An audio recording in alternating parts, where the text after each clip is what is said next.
Mi infancia fue una infancia dorada.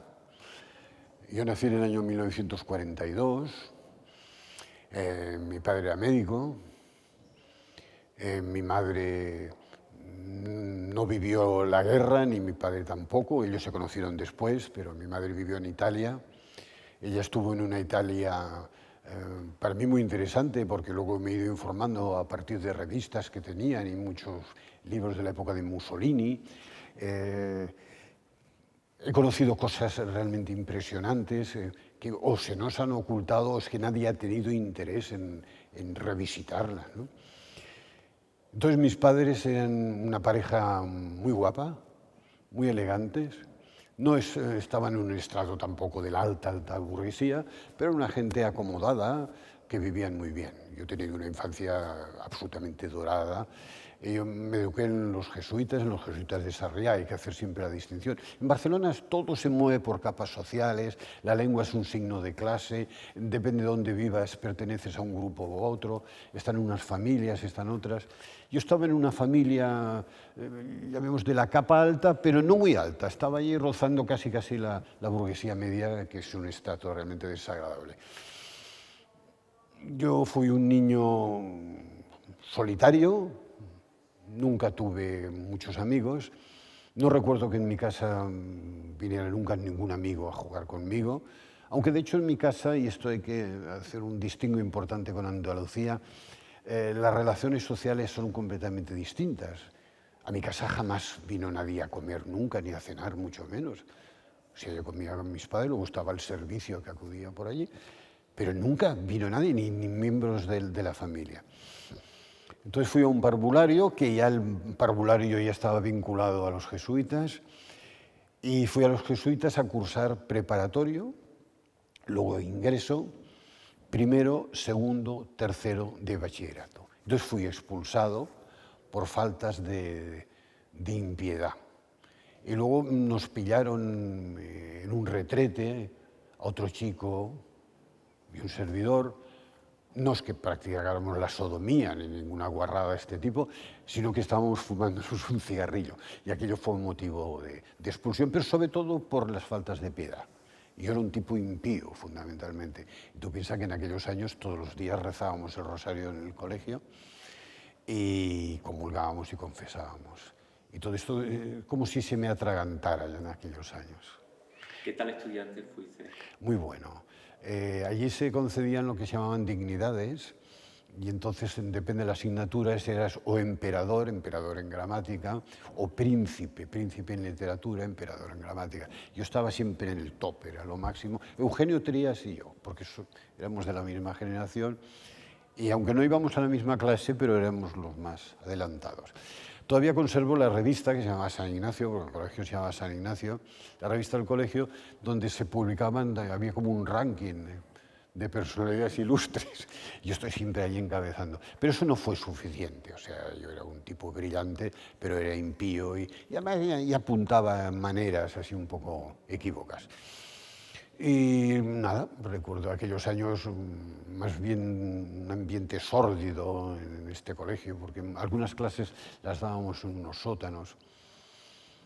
Y nada más, no creo que fuera tampoco nada que reseñar. Entonces, en tercero, cuando me expulsan de allí, mis padres me llevan a otro colegio también religioso, los Escolapios de la calle Diputación.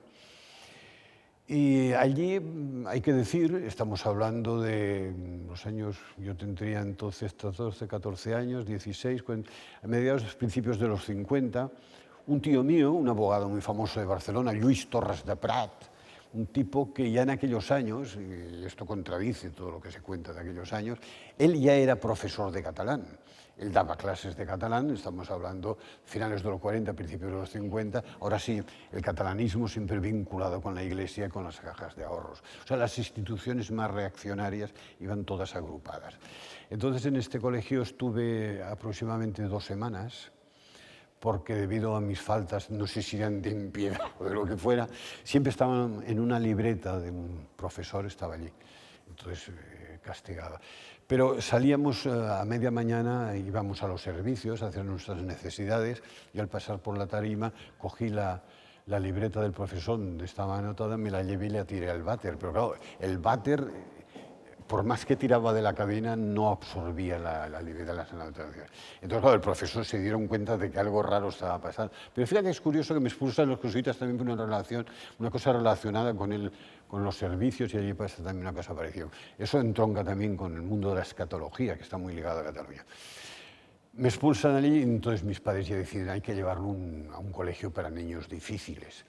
Y me llevan a un sitio que se llama Colegio Nelly, donde todos los que estaban allí prácticamente estaban tarados. Pero yo despunté también allí porque yo no estaba tan tarado, al menos físicamente, como otros. Yo me movía, mis movimientos no eran catatónicos, por ejemplo. Y allí me desenvolví bien. Hasta sexto, entonces el preu se hacía en otro sitio, en una academia, y ahí entré ya muy pronto en la Facultad de Medicina. Entré en la Facultad de Medicina. Y una cosa que hay que decir también, que luego se relacionó con otras actividades mías posteriores, cuando estudiaban los jesuitas en San Ignacio, había un departamento que se llamaba paidométrico, de paidós y todo eso, o sea que medían a los niños intelectualmente. Solamente llevaban al paidométrico los niños que ellos consideraban que eran un poco, que se diferenciaban del resto, y se hacían unas pruebas cuyo resultado jamás se comunicó a mis padres y nadie supo nada. Y como luego yo fui expulsado, todo el mundo pensó que esto se había perdido, pero luego veréis, si esta entrevista dura más, que luego reaparece al cabo de los años todo esto. Entonces me llevan a este colegio, entro en medicina sin realmente un interés por la medicina, lo que pasa que mi padre era médico, a mí me gustaba la fauna salvaje, dijeron tienes que estudiar medicina. Y estuve estudiando medicina hasta tercero en medicina y lo dejé.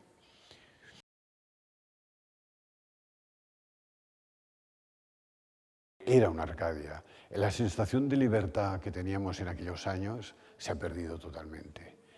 La libertad de poder andar por la ciudad en cualquier momento y por cualquier zona, de poder decir lo que quisieras. Es mentira que no se encontraran los libros en las librerías, estaba todo. Lo que pasa es que estaba en los infiernos de las librerías. Entonces, era necesario que tú conocieras esto. Había unos departamentos de los libros que se consideraban prohibidos, fundamentalmente, por ejemplo, Henry Miller. Henry Miller yo lo leí con 14, 15 años, en ediciones sudamericanas, que no estaban expuestos allí en los anaqueles, pero estaban en unos departamentos. Y luego el mundo que a mí me interesaba muchísimo, que se ha perdido, en 2 o 3 calles de Barcelona, las librerías de viejo. Las librerías de viejo hoy en día ya no son rentables como espacio, ¿no? Y nos pasamos la vida. Cuando yo ya empecé a relacionarme más adelante con Pedro Genferrer, con Félix de Azúa, por las mañanas íbamos todas las mañanas a librerías de viejos.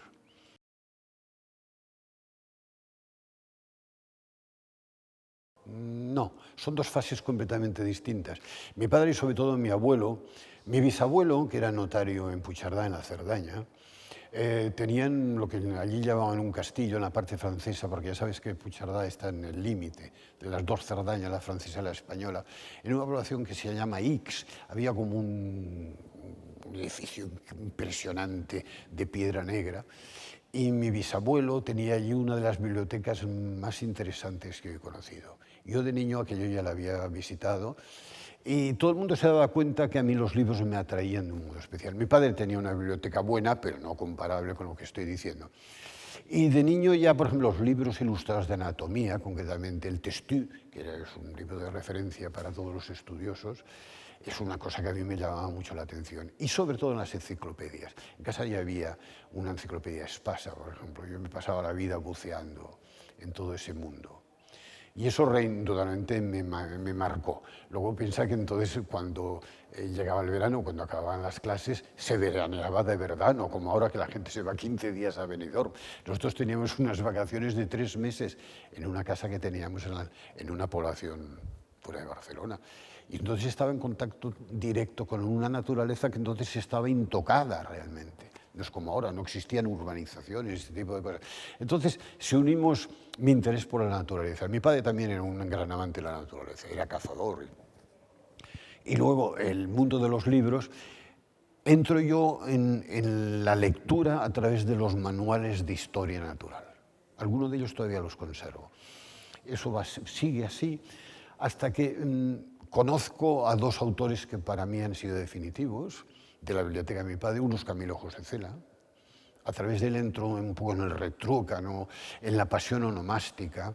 Y luego a través de Ana María Matute, que es una mujer que luego conmigo no tiene absolutamente nada que ver lo que ella escribía y lo que yo escribo, pero descubro una cosa que a mí me interesó mucho, que era el afán impostado por la naturaleza. O sea, el niño urbano totalmente tiene como una añoranza perdida, totalmente es una fantasía todo eso, que ahí está el origen de todos los grupos ecologistas, porque todos estos movimientos se fraguan en las ciudades. Bueno, todo se fragua en la burguesía, fuera de la burguesía no hay nada prácticamente.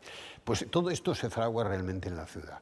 Entonces, esa especie de melancolía, o cosa, la ensoñación de una infancia realmente fantástica que saco de Ana María Matute. Los libros de viajes, que a mí, un libro de Cela, del Miño al Bidasoa, que mi padre tenía dedicado, todo eso. Luego Juan Eduardo Cirlot, porque mi padre era dentista, era médico, y entre sus pacientes estaba Juan Eduardo Cirlot. Entonces se establece una amistad entre ellos. Yo no soy un niño, todavía no aparezco en todo eso, pero veo los libros dedicados de Cirlot a mi padre, estos diccionarios y todo eso. Y entonces entro a través de Cirlot también en el mundo del arte, sobre todo del arte contemporáneo, que me llama mucho la atención. Entonces tenemos todos estos elementos. Y luego hay un elemento capital, que es el ruido que tengo en la cabeza. Yo tengo un ruido en la cabeza que se produce a la hora de acostarme, y este ruido, durante años y años lo tengo ahí. Este ruido luego va adquiriendo como una cadencia casi melodiosa, musical. Un ritmo y melodía. Y este ritmo es muy importante porque me marca a mí a la hora de escribir. Cuando yo conozco, después de Cela y después de Matute, el gran descubrimiento de mi vida, que es Saint-John Perse, el gran poeta caribeño, francés, colaboracionista también, todas estas cosas, aunque esto no en aquel momento tampoco a mí me interesaba mucho, veo que la poesía, que yo la conocía por Rubén Darío y por libros de la biblioteca de mi padre, se puede leer y sobre todo se puede escribir de otra manera. Y mis primeros balbuceos, así, mis balbuceos literarios, indudablemente poéticos, surgen de la lectura de Saint-John Perse, traducido en la Argentina. Para mí las traducciones son fundamentales. En aquellos años yo el francés me defendía porque con mi madre nosotros nos expresábamos normalmente en italiano y en francés. O sea que el francés yo más o menos me podía manejar y lo podía leer, pero el inglés no. El inglés nunca lo he llegado a dominar, pero lo he podido leer. Pero me pasó con Faulkner y con Henry Miller, que yo lo leí en las traducciones argentinas. Cuando lo pude leer en inglés me defraudó, porque yo había creado como una especie de cliché que era el escritor, era un Faulkner, para mí era la fuerza de la naturaleza, pero en una versión que me entusiasmaba.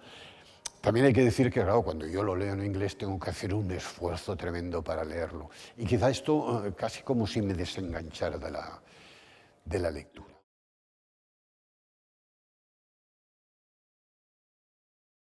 Bueno, yo ya venía de Rubén Darío y del mucho modernismo, que de hecho un libro como La Hora vale y con unas abstracciones modernistas. Esto, el ritmo, por ejemplo, de Rubén Darío también, esa cadencia que hay, a mí me marca. Pero Saint-John Perse muchísimo. Luego hay cosas, autores que no son declaradamente poetas, como puede ser Borges, que para mí es el gran revulsivo, o sea, Saint-John Perse y Borges. La poesía de Borges, que ahora me interesa más, en aquel momento no me interesaba en absoluto. Pero Borges como utilizador de la erudición, no ha habido nunca nadie que lo haga tan bien. O sea, en sus escritos, que aparezcan allí libros, bueno, mucho elemento apócrifo, pero eso realmente me da igual. De la forma que lo encardina y cómo sale todo el resultado, la cosa especulativa, pues eso... Hay una cosa que antes no he citado, que es la pasión onomástica que yo tengo y que descubro en Cela, y que hasta cierto punto Borges también la tiene, a través de mi abuelo materno. Mi abuelo materno era un personaje interesantísimo. Todos mis abuelos, todos eran barceloneses, pero su origen, de todos los abuelos, parientes, era el único que no era de origen catalán, era de origen aragonés. Y este hombre tenía un sentido del humor muy peculiar, y cuando íbamos a su casa a comer los domingos, con mis padres, cuando terminábamos la comida, yo me iba con mi abuelo a su despacho, cogíamos, entonces en su casa leían un periódico que era el Diario de Barcelona, que no existe, me parece, y leíamos las esquelas en voz alta. Y esto no lo pasábamos, decirle, porque muchas esquelas entonces ya se escribían en catalán. Entonces leíamos las esquelas, Cataluña, no sé qué. Los apellidos que salen en las esquelas no se corresponden con la realidad. O sea, tú buscas las esquelas en los diarios y estos apellidos no existen. Son apellidos que aparecen solamente cuando esa persona muere. Mi abuelo, con el que tenía la pasión onomástica y leíamos las esquelas, cuando murió le cambiaron su segundo apellido porque no sonaba bien en catalán. Mi abuelo se llamaba Juan Lerín Añaños. Añaños es un apellido pirenaico de la zona de las Cinco Villas, de la parte del Valle de Ansó, en la provincia de Huesca. Pero en catalán, esto Añaños. Y como la familia estaban todos muy catalanizados, dijeron, esto será como una especie, la oveja negra, y lo convirtieron en Arañó. Sin saber que Arañó tiene una correspondencia en aragonés, que es Arañón, que es el endrino con el que hacen el pacharán. Pirineos, luego yo voy a Jaca, o sea, todo es un círculo. Pero me refiero que con mi abuelo ya leíamos así, gritando las esquelas, que me recuerdo que mi madre y mi abuela, que estaban en el comedor, dicen, mira, ya han empezado, decían. Bueno, ahí lo decían en catalán.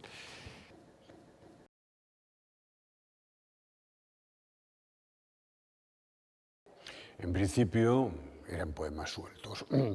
Con 14 o 15 años ya torturaba a mis familiares y amigos. Y algunos no se sentían torturados, algunos se sorprendían incluso favorablemente, pero debido a la influencia fundamental de St. John Perse. Antes ya tuve mis pinitos, escribía muchos poemas en inglés, un inglés macarrónico, pero los escribía, y luego imitaba a Rubén Darío y a otros modernistas, como más o menos ya he dicho antes. Pero es a partir de St. John Perse cuando yo me dedico a copiar a St. John Perse. Yo no necesito tener el libro delante, pero de tal modo lo tengo memorizado, asumido. Yo creo que en mis poros haría St. John Perse, pues escribo como St. John Perse.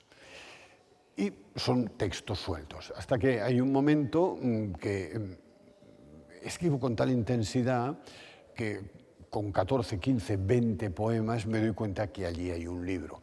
Estamos hablando de 1961, 62, yo tengo entonces 19 años, 20 años, y a través del conocimiento que se produce en estos años también de Pedro Gimpferrer, que él también ya escribía en esos momentos, aunque él es 3 años más joven que yo, él era un hombre osado, yo no lo era, él cogía el teléfono y llamaba, dice, soy Pedro Gimpferrer, poeta. Esto a mí me producía vergüenza ajena, porque la palabra poeta empezaba a pronunciarlo ahora, hace unos años, o casi unos meses. Porque para mí, para una familia como la mía, en el sentido de que mi familia procedía de un sector que no tenía nada que ver con la poesía, ellos siempre identificaron poesía, el poeta con un ser desaliñado, mugriento, sucio y sobre todo pobre. Pobre es una palabra que en mi familia no se podía pronunciar. Y entonces todo esto pues yo lo ocultaba. Pero Pedro no, Pedro cogía y llamaba a los que en aquel momento despuntaban. Un Juan Perucho, por ejemplo, un personaje nos atendió, Valverde nos atendía bien, un corredor Mateos. Y él decía, soy Pedro Gimpferrer, me gustaría irle a ver, iré acompañado por otro poeta. Y decía, Pedro, no, eso no lo digas. Entonces íbamos allí y mostrábamos nuestra poesía. Entonces conocimos a un personaje muy interesante, Joaquín Buxó Montesinos, hijo del marqués de Castelflorite, que era el presidente de la Diputación Provincial y el director o el presidente de una de las cajas de ahorros más importantes que había en aquel momento en Cataluña. Y este hombre tenía una colección de poesía que se llamaba De trigo y voz provisto. Esto es un verso de Miguel Hernández. La editorial se llamaba Trimmer. Él escribía teatro. Y en la colección de poesía nosotros le llevamos los originales. Él dijo, eso lo publico. Estamos hablando del año 61-62. Pero después en las cosas de la vida yo me desentendí. Yo nunca creí en lo que estaba haciendo. Mis compañeros de generación, de los que luego podemos hablar, Pedro Gimpferrer, Leopoldo María Panero, ellos ya tenían una proyección universal de su obra. Ellos siempre se vieron con el premio Nobel. Yo aquello no lo valoro en absoluto, entre otras cosas porque en aquellos momentos, cosa que hoy en día no sucede lógicamente, a mí no me costaba nada escribir. Yo me sentaba con una Olivetti que tenía y escribía y ni siquiera retocaba nada. Salía todo con una fluidez y una gran facilidad. Entonces me desentendí, se lo entregamos a este Joaquín Buxón Montesinos y entonces, para sorpresa a posteriori, salió mucho antes el libro de mi compañero introductor, Persona desinhibida, que el mío. Pero salió. Y el mío salió en el año 64 y se llamó De las condiciones humanas. Esto era un guiño que pretendía hacer a un libro de Malraux, que estaba en aquel momento más o menos en España bien considerado, que era un libro con una carga social y así. Yo desde el principio en este aspecto sí que fui muy iconoclasta, no en otras actividades. Todo lo que estaba relacionado con el compromiso, palabra que entonces se empleaba mucho, el mensaje, la poesía social, pues todo esto era algo que no solamente no me interesaba, sino que yo me oponía a ello. Entonces yo pretendí parodiar con ese título, un título de un libro parecido de Malraux, pero la poca crítica que en aquel momento se hizo eco de mi libro, entre ellas la que se publicó en el semanario Destino, pues no lo entendió en absoluto. Dijo, sí, hemos descubierto un nuevo poeta, lo cual siempre es de celebrar, pero está lleno de ingenuidad. Miren ustedes qué título le han puesto al libro. Entonces es que no entendieron absolutamente nada. El que hizo la crítica es muy interesante porque era Sergio Vilar. Sergio Vilar era un exiliado de estos en París, en español también muy izquierdoso. Con esto tenía un exilio dorado. Luego se descubrió que este hombre no solamente lo financiaba el partido, sino que se sacaba unas prebendas de determinados sitios. Bueno, pero es que este hombre, que era un hombre que a mí reconoció el mérito de mi escritura, pues cometió ese desliz de no entender absolutamente nada. Hay que decir también que el semanario Destino, que está ya en la noche de los justos, pues fue, indica su nombre, con un carácter falangista muy claro, porque además es un semanario que se empieza a publicar en Burgos, precisamente. Luego a través de Ignacio Agustí, que era un escritor, un novelista barcelonés, falangista también, pues todo esto se trasladó a Barcelona a través de la librería Argos, pues también todo esto se movió. Hay que decir también que Ignacio Agustí era condiscípulo de mi padre, o sea que todo era como una familia y todos nos movíamos en este magma.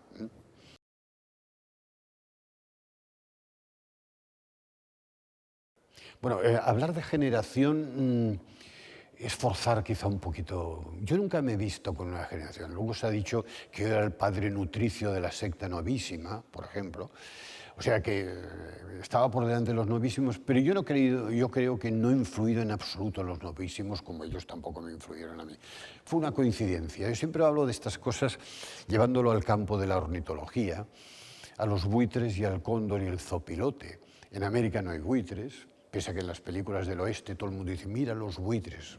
No existe el buitre en América, es del viejo mundo. Lo que pasa es que se produce una confluencia. El cóndor, como el buitre leonado en Europa, pues vuelan muy alto, descubren la carroña a través de la vista, trazan círculos, y entonces esa confluencia pues origina que desde un punto de vista trófico pues parece que estén unidos.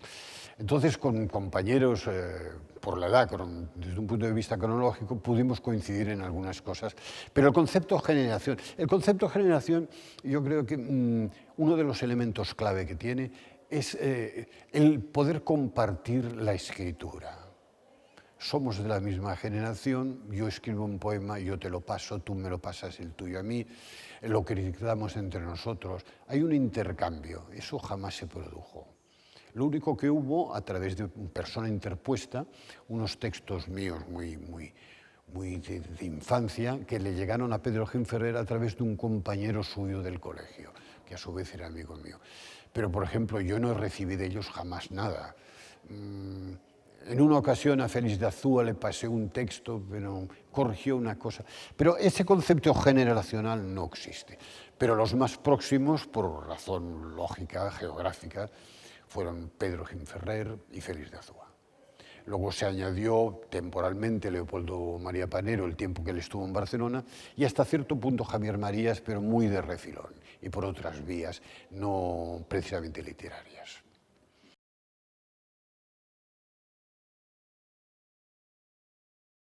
Sí, bueno, todo esto se solapa, ¿eh? Mi interés por la naturaleza es evidente, pero yo me había centrado fundamentalmente, yo era herpetólogo antes que ornitólogo, me estaba centrado en anfibios y reptiles.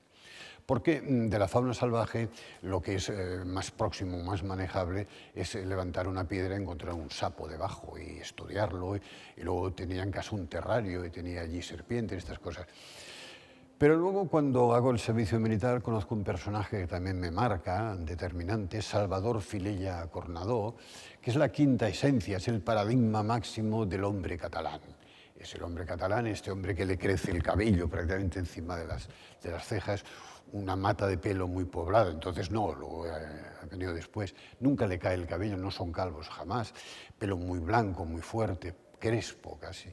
Y bajitos, les cuesta mucho fonéticamente expresarse en castellano, no son malas personas, no son tacaños, este es un tópico que habría que desenterrar, pero sí que rozan siempre lo escatológico, les gusta mucho, tienen una complacencia por los chistes de lavabo. Y esto es una cosa que a mí me ha molestado mucho. Bueno, pues a través de este personaje, él estaba centrado solamente en Cataluña, que entonces Cataluña se le llamaba el Principado. Hoy en día se dice el Principado de Asturias, entonces cuando se decía Principado era Cataluña. Y este hombre estaba ya con la idea, cuando teníamos un servicio militar, no sé qué edad podíamos tener, de estudiar, hacer una lista de todas las aves del Principado. Entonces, en el campamento militar en San Clemente de Sasevas, que estábamos allí en el Pirineo catalán, me llevaba a veces al campo este Salvador Filella. Este Salvador Filella fue un tipo muy interesante porque era el más bajo y cuando se desfilaba iba al último, al ser tan bajo. Y jamás pudo marcar el paso. Los catalanes no están dados tampoco por la milicia, ¿no? Bueno, quizás si tuvieran su propio ejército, entonces aprenderían, pero entonces no les interesaba. Entonces nunca aprendió a marcar el paso. Aquello, 1, 2, 1, 2, no aprendió. Bueno, pero un tipo que está muy bien. Entonces me llevaba en los momentos así de asueto, íbamos por allí por el Pirineo, y me empezó a introducir en el mundo de las aves. Entonces hice un descubrimiento extraordinario. Estamos hablando de los 60, principios de los 60, mediados de los 60, cuando España pugnaba por salir del subdesarrollo, el Opus ya entraba en el gobierno, etc. Todo el mundo tenía un SEAT 600, o casi todo el mundo. Entonces descubro, a través de Salvador Filella Cornadó, que hay unas estructuras, unas plataformas de 2,70 metros de envergadura, que sobrevuelan nuestras cabezas a la búsqueda de carroña. Yo digo, esto, ¿cómo es posible? Yo creía que el buitre ya no existía, que no había buitre. Entonces él me descubre que hay buitre leonado. Entonces yo entro con Salvador Filella en una especie de cruzada para rescatar de la extinción al buitre leonado y otros necrófagos. Me parece que nos hemos desviado un poco del... Y al mismo tiempo dijiste, claro, son actividades que se solapan. Se solapaban, bien. Entonces, la ornitología me lleva... Yo había empezado a estudiar medicina, dejo medicina, empiezo a estudiar lo que entonces se llamaba filosofía y letras, pero entonces la ornitología me absorbe totalmente y empiezo a estudiar ciencias biológicas. Entonces, a través de un amigo de mi padre, gente más bien también de la obra, del Opus Dei, pues me hablan de un lugar en la provincia de Huesca, en el Pirineo de Huesca, en Jaca, donde se está en aquel momento montando un centro de investigación, Centro Pirenaico de Biología Experimental, dependiente del Consejo Superior de Investigaciones Científicas, que también está en manos del Opus Dei. Entonces, yo veo que es el único sitio en aquel momento en España, el único en el que yo puedo desarrollar esta carrera mía incipiente de ornitólogo de campo, que no había ornitólogo de campo, pero vamos, yo era capaz de salir del coche, bajar el coche en el campo, incluso desde el mismo vehículo conduciendo, identificando hasta el nivel de subespecies a todos los pájaros que sobrevolaban la carretera. Entonces yo voy allí, desembarco en Jaca, me presento, y me contratan, un contrato de becario. Y estoy trabajando allí durante 3 años. Esto ocurre en el año 68. A partir de ese momento yo dejo de escribir. Como ya he contado antes, yo entro en la escritura de un modo muy sencillo, sin darle realmente importancia a lo que iba a hacer, pues igual que empiezo a escribir, dejo de escribir y no me crea eso realmente ningún trauma. Estoy durante 3 años trabajando para el Consejo, confecciono la lista patrón de las aves pirenaicas, la primera lista que hubo, recupero los muladares son estos enclaves donde secularmente se echaban las reses muertas.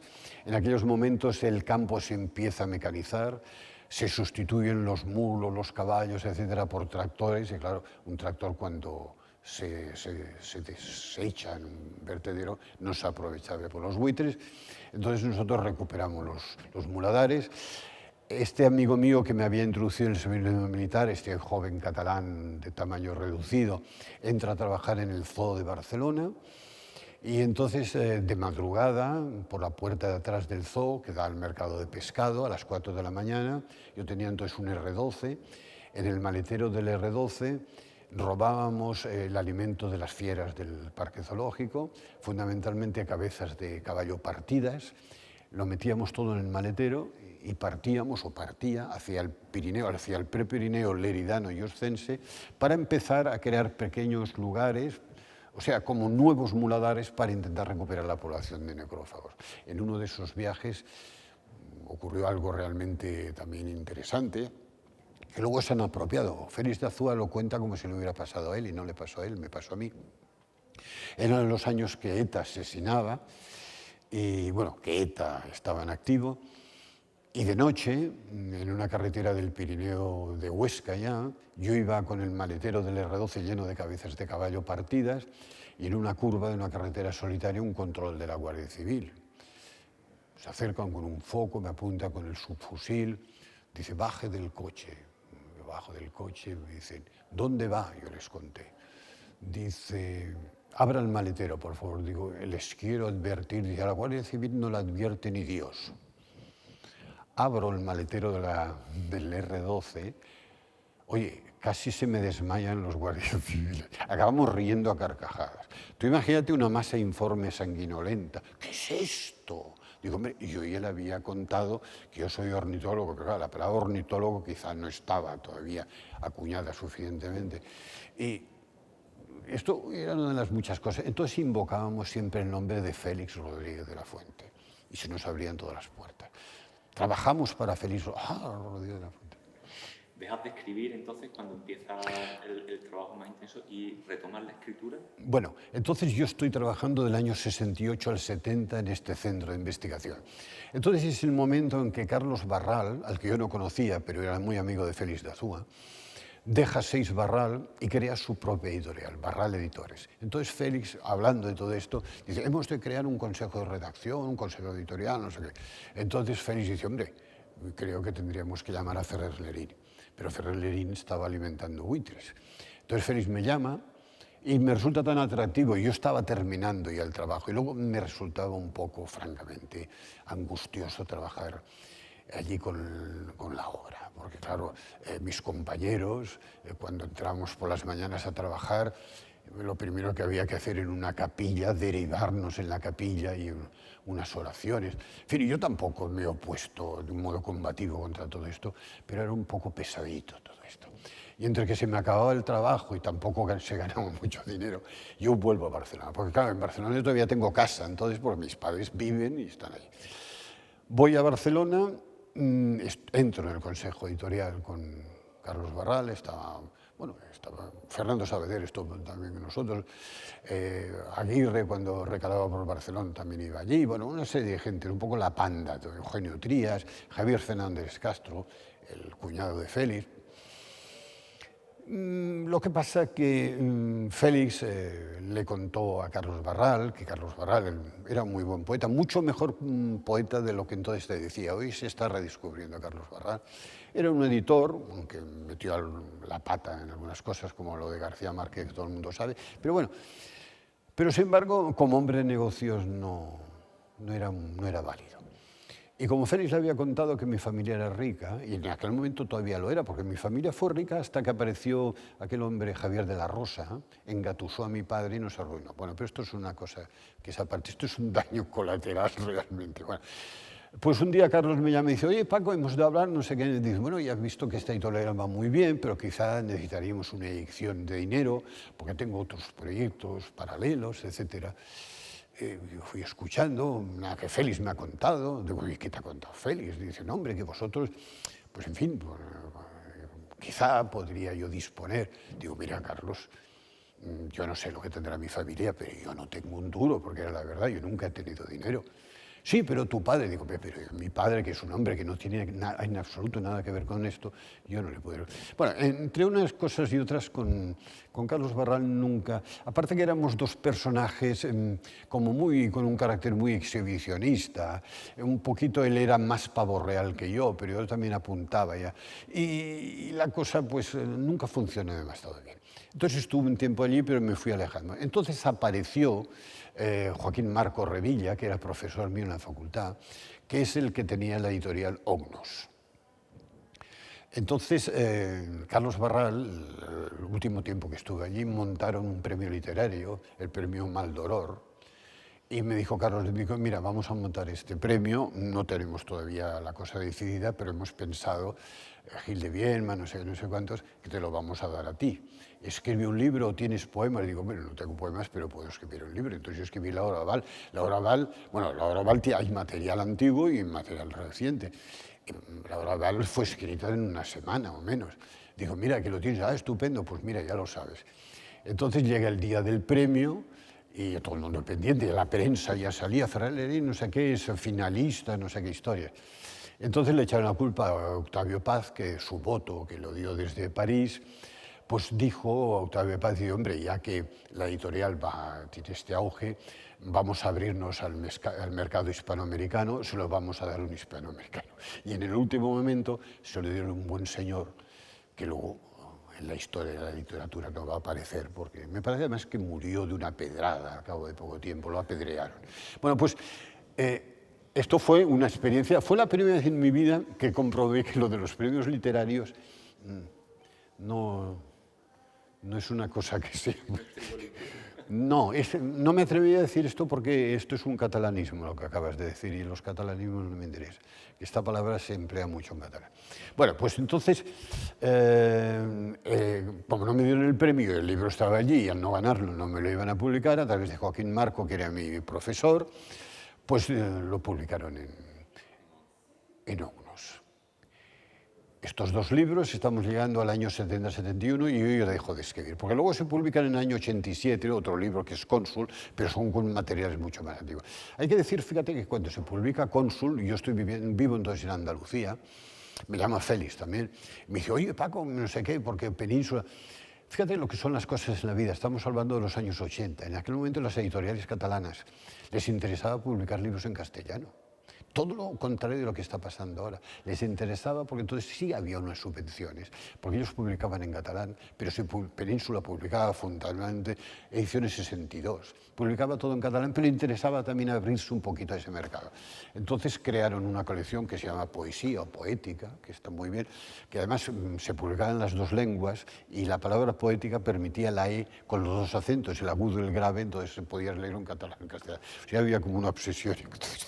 Entonces sale este libro, porque dije, bueno, no es verdad que estuviste 33 años. No, sí, es verdad. Estuve 33 años sin escribir, porque lo que sale en Cónsul es muy anterior.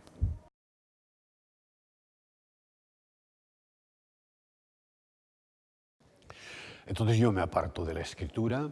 Durante 33 años me dedico a la ornitología de campo, y luego otros negocios en los que entro de todo tipo, negocios curiosamente aún más ruinosos que la propia poesía. Dice, ¿es posible ganar menos dinero, perder dinero más que con la poesía? Pues sí, es posible.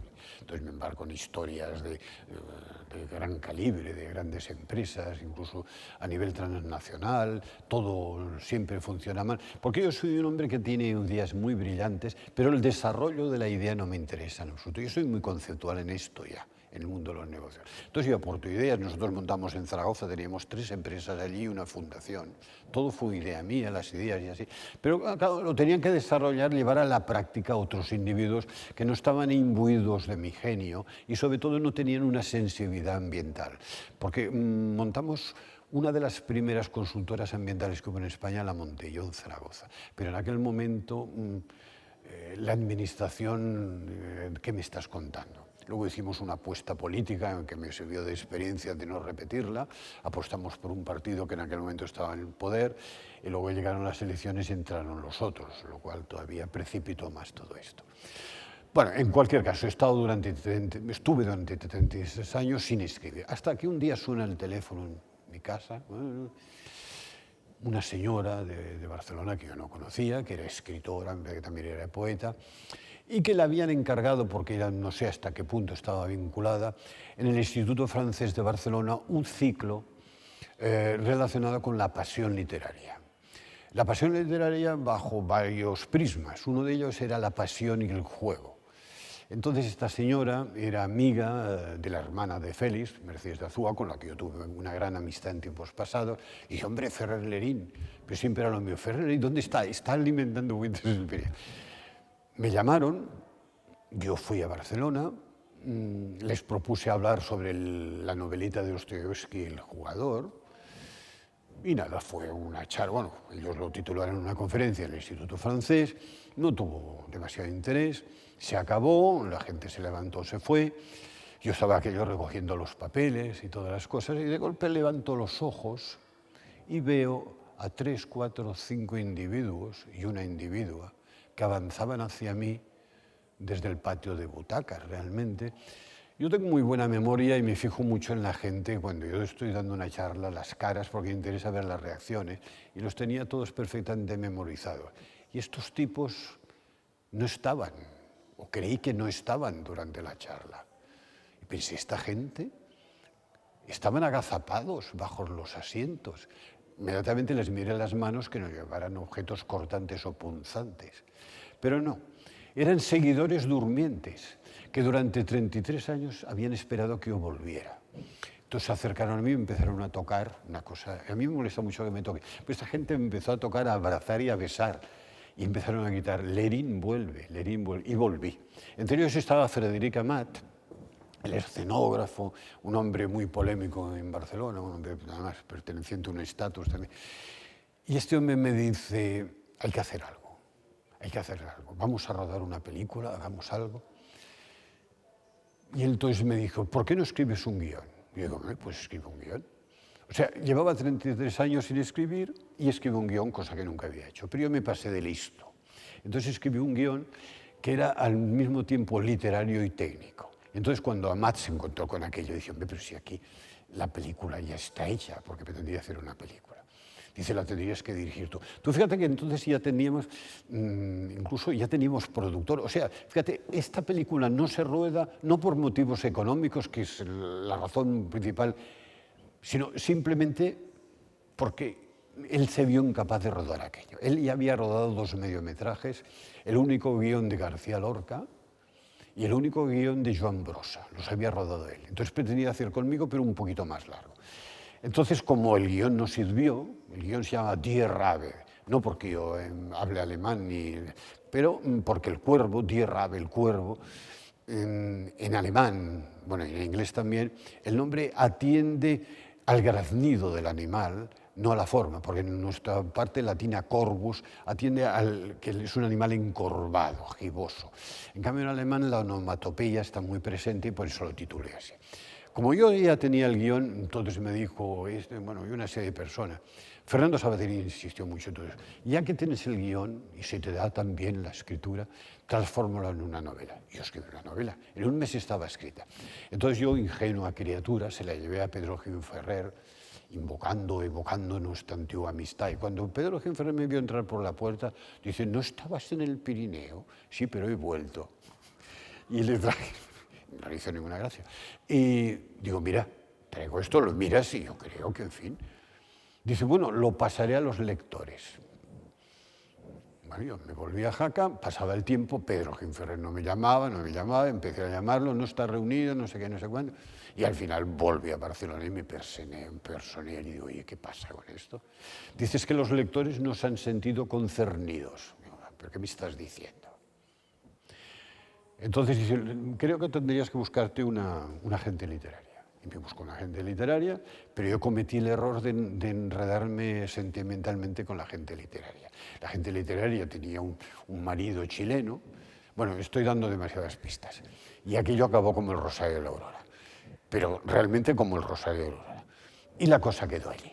Ella lo había movido el libro con Jorge Herralde, pero a Jorge Herralde no le gustan los agentes literarios. En fin, ocurrió una serie de cosas y yo ya me harté de todo aquello y lo dejamos estar. Entonces lo cogí, lo metí en el cajón de un mueble de la cocina y ahí se quedó. Hasta un momento que yo conocí en Jaca a un editor zaragozano, el editor más importante de Aragón. Lo que pasa es que el editor más importante de Aragón no quiere decir nada, porque claro, está el Ebro ahí y no se puede pasar. Lo leyó, el libro entonces no se llamaba Níquel, tenía el nombre, que eran las siglas del protagonista, pero lo que pasa es que estas siglas del protagonista coincidían con un partido político, con el PAR. La novela se llama PAM, y hay un partido político aragonés que se llama PAR, Partido Aragonés Regionalista. Dice, si no te importa, lo vamos a cambiar. Y digo, no, lo cambiaba. Dice, piensa un título. Digo, mira, ya lo tengo pensado, Níquel. Dice, ¿qué tiene que ver? No, nada, pero esto es el título. Oye, en 24 horas este hombre me publicó el libro, ya en serio. ¿Qué ocurrió? Que yo volví entonces a la poesía, a través de una antología que creé de la editorial Artemisa, volví a escribir, y con una serie de cosas entré en Tusquets, me dieron el Premio Nacional de la Crítica, y entonces Tusquets dice, oye, nos hemos enterado que tienes publicado un libro en Aragón, no sé qué, a lo mejor nosotros podíamos recuperarlo. Digo, ves que este libro tiene una segunda parte. Dice, pues unimos la segunda parte, y entonces publicaron Familias como la mía.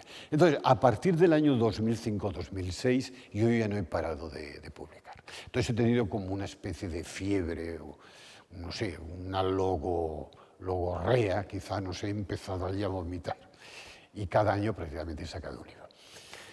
Todo esto luego se entronca con la ornitología de campo, porque aunque profesionalmente dejo de trabajar, sigo saliendo al campo, porque claro, yo trabajo al día 14, 15 horas sentado en un ordenador. No siempre escribiendo, pero sí documentándome, etc. Y salgo al campo, sigo alimentando a las aves necrófagas de un modo todo muy amateur y casi clandestino. Llego a alimentar tirando por la ventanilla del coche en marcha los despojos, porque muchas veces la Guardia Civil me persigue. Porque desde el proceso de las vacas locas, aunque sería muy largo ahora extendernos en todo esto, los muladares fueron clausurados en España. Entonces teníamos una población en aquel momento de 15.000 parejas de buitres que de la noche a la mañana se les negó la comida. Entonces han ocurrido episodios lamentables que han atacado a los buitres por primera vez en la literatura científica, esto no se ha citado nunca, animales vivos. El buitre ataca animales vivos porque no tiene hambre. Y cuando las hembras paren, bueno, la placenta siempre les ha gustado, pero ahora ya no es la placenta. Están los genitales de la hembra más o menos dilatados, sanguinolentos, pues van allí y la matan. Entonces, claro, todo esto yo lo he intentado paliar a escala local y sigo alimentando. ¿Qué pasa? Que entonces entro en contacto, vuelvo a entrar en contacto con la naturaleza, ya había entrado con la naturaleza. Entonces descubro, aunque esto ya es anterior, estamos dando saltos temporales, que hay una serie de estructuras que me llaman la atención en el campo. Yo me muevo fundamentalmente en sitios no muy alejados de Jaca, porque no quiero estar tampoco mucho rato separado de mi ordenador, que hay una serie de elementos, de objetos o grupos de objetos que me llaman la atención. Es una atención quizá que casi en principio no placentera, pero sí visual. Aquí pasa algo, son elementos que no son naturales, pero ¿qué hacen aquí? Mi influencia, mi bagaje de conocimiento del arte contemporáneo es bastante alto y empiezo a establecer una serie de paralelismos entre lo que yo veo y lo que artistas a nivel mundial están creando en aquellos momentos, en los anteriores, y lo que crearán después.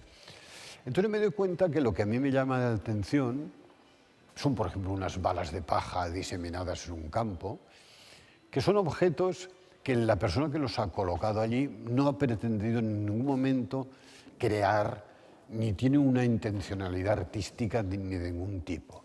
Pero es a través de mi retina, del observador, cuando en la retina, en el ojo del observador, se produce casi un hecho artístico. Entonces es algo muy curioso porque el observador se convierte en un artista. ¿Qué hago entonces? Es acuñar un término, lo denomino arte casual, escribo, redacto un manifiesto, entroncando un poco con una tradición siempre del arte contemporáneo, y sistematizo algo que yo creo que casi podríamos decir que es del dominio público, al menos del dominio público entre el público que tiene cierta sensibilidad por el arte contemporáneo, el arte general por el arte contemporáneo.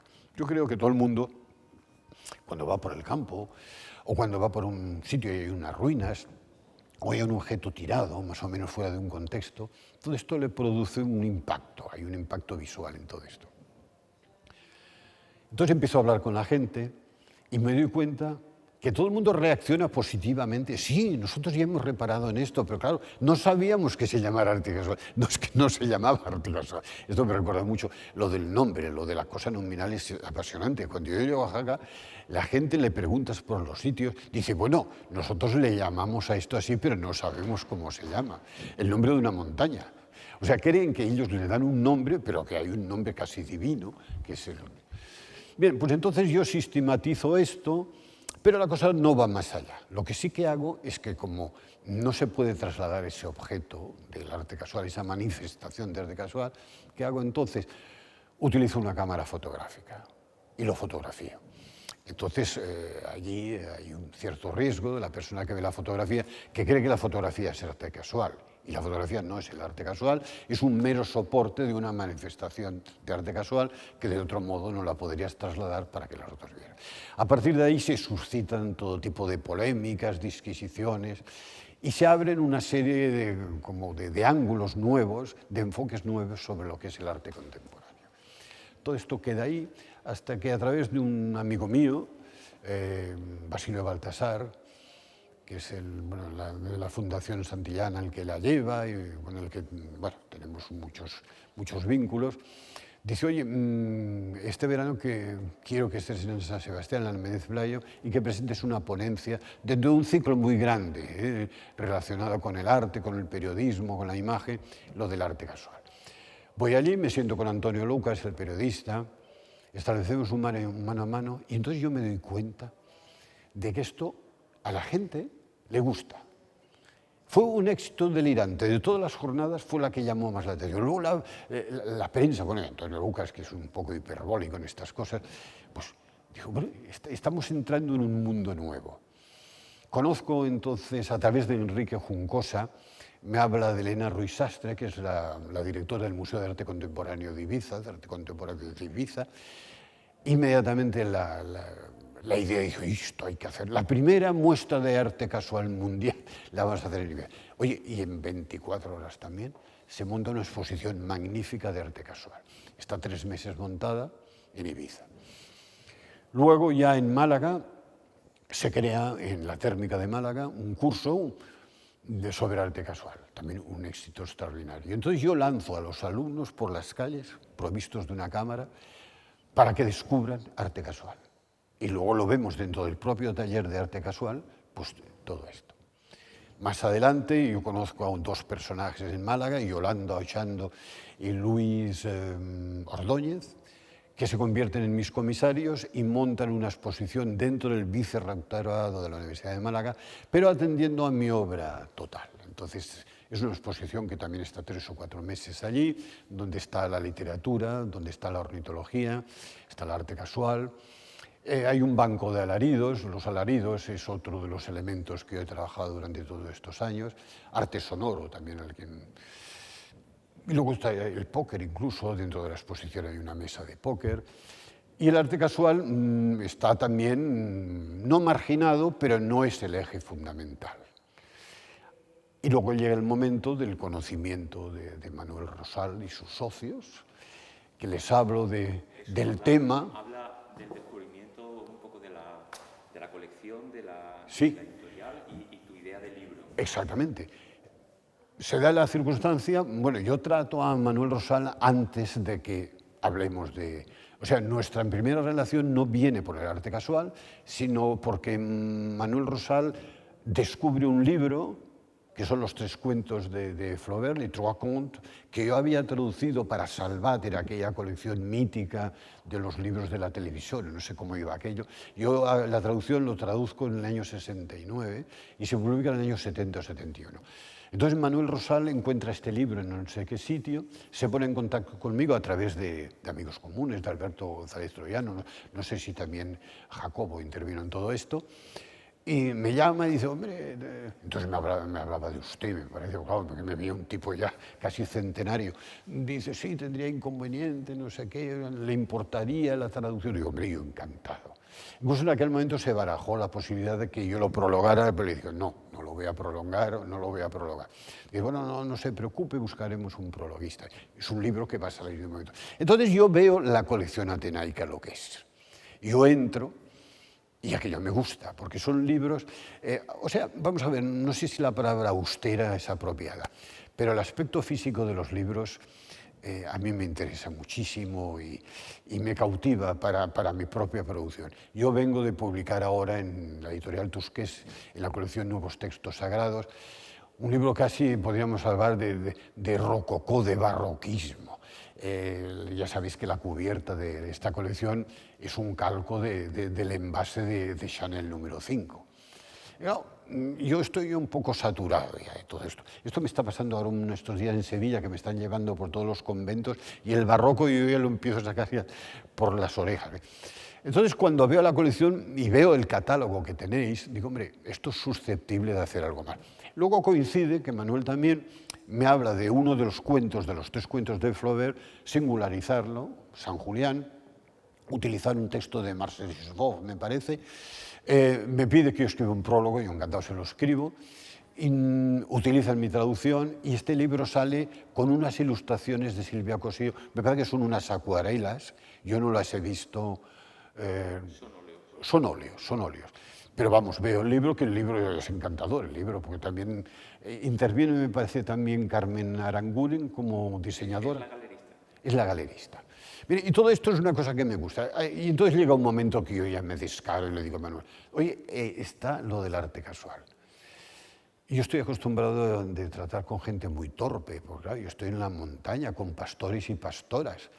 Y en el momento que los apartas un poco del estiércol y de todas estas cosas, pues no se desenvuelven bien. Entonces Manuel Rosal inmediatamente, como no es pastor, pues capta la idea del arte casual. No necesito incluso insistirte que la fotografía no es arte casual, que es una cosa que me produce fatiga ya.